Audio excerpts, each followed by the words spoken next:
Kita ulang kembali sejumlah berita pilihan dari Bali.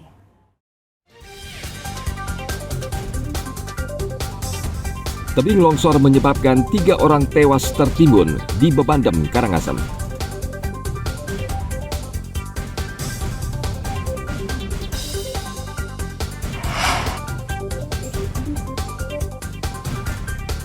Harga beras masih tinggi di pasar tradisional Kuta Badung.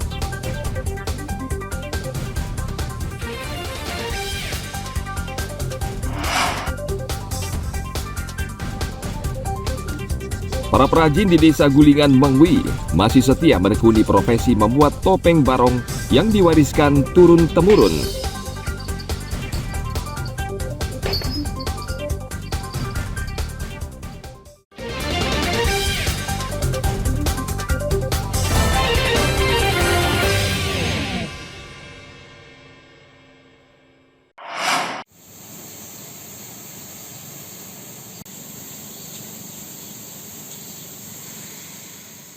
Kemarau panjang yang terjadi sejak 2 bulan terakhir menyebabkan harga gabah di Kabupaten Jembrana melambung tinggi.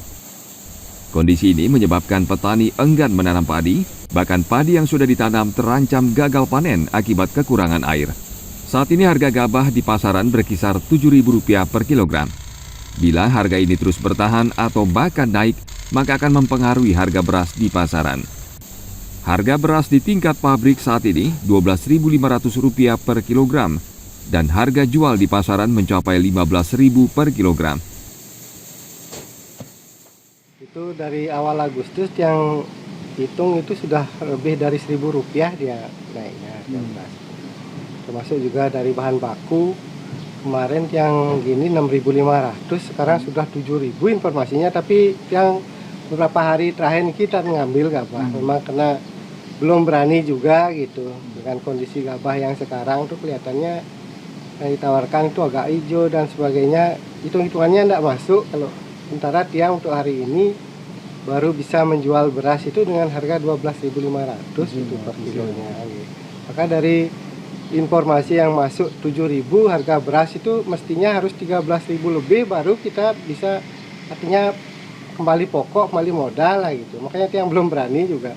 Ini sekarang tiang artinya yang kita jual sekarang masih barang yang kita beli 10 harian yang lalu lah gitu. Jadi hitungannya ya kita masih ada sedikit ongkos, mungkin cuma itu yang kita sekarang.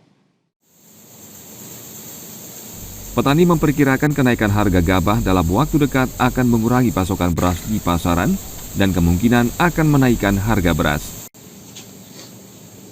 Tim Liputan melaporkan dari Kabupaten Jembrana. Dan itu tidak menjadi sesuatu yang membuat kita anak Jembrana, kita tentu menjaga bersama-sama.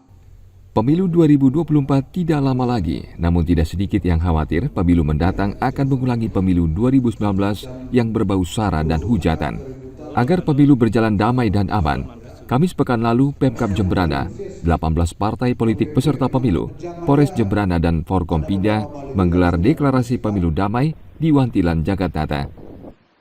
Dalam deklarasi damai ini, seluruh pihak berjanji akan menciptakan suasana pemilu yang aman, toleransi, menghormati perbedaan pendapat, dan menolak segala bentuk kekerasan.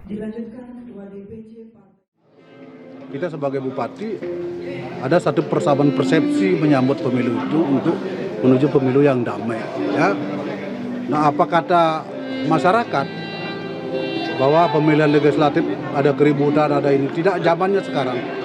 Hari ini pemilu itu disambut dengan adu gagasan, ya, bukan adu jor-joran baliho, bukan adu jor-joran kekuatan uang, bukan, tetapi kekuatan pikiran, gagasan, bagaimana membangun Jembrana yang lebih baik ke depan.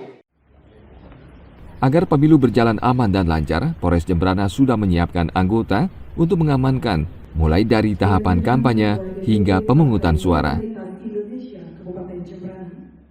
Kesiapan dari Polri tentu untuk pola pengamanan nantinya, baik dari nanti di awal tahapan kampanye sampai dengan pemungutan suara nanti. kita sudah mempersiapkan itu dan berkoordinasi dengan penyelenggara pemilu.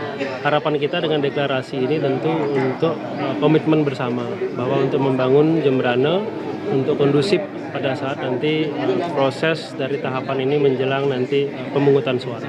Harapan kita tidak ada tindakan-tindakan yang tentunya baik itu hoak, anarkis, kemudian fitnah dan lain sebagainya.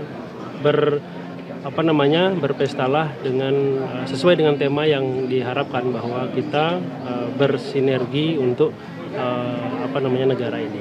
Ya, itu aja. Dalam deklarasi ini seluruh peserta berkomitmen untuk membangun Kabupaten Jemberana dengan menyelenggarakan pemilu yang aman dan damai. Tim Liputan melaporkan dari Kabupaten Jemberana.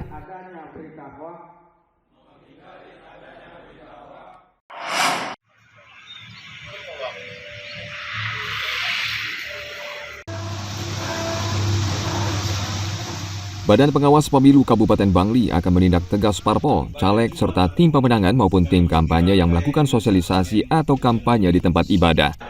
Bawaslu mengingatkan sekali lagi, tempat ibadah merupakan tempat berkumpulnya umat yang tidak membedakan latar belakang ataupun sikap politik perseorangan. Dan jika ada pihak tertentu memanfaatkannya, maka akan berisiko memicu konflik dan perpecahan. Untuk itu, Bawaslu Bangli akan berkoordinasi dengan tokoh masyarakat dan agama serta seluruh lapisan masyarakat agar bersama-sama mengawasi kampanye di tempat ibadah. Jadi skala prioritas oleh Bawaslu karena memang itu sudah dilarang. Jangan sampai di pura calon itu melakukan kampanye sehingga nanti ada penolakan juga dari masyarakat sehingga itu rawan sekali akan menimbulkan konflik sosial. Jangan sampai hal-hal seperti itu terjadi sehingga kita menghimbau nantinya kepada seluruh calon baik itu calon presiden, calon DPR baik pusat dan DPD itu kita himbau agar tidak melakukan kampanye di tempat ibadah. Bawaslu berharap seluruh pihak mensukseskan pemilu yang adil dan damai agar menghasilkan pemimpin yang berkualitas. Tim Liputan melaporkan dari Kabupaten Bangli.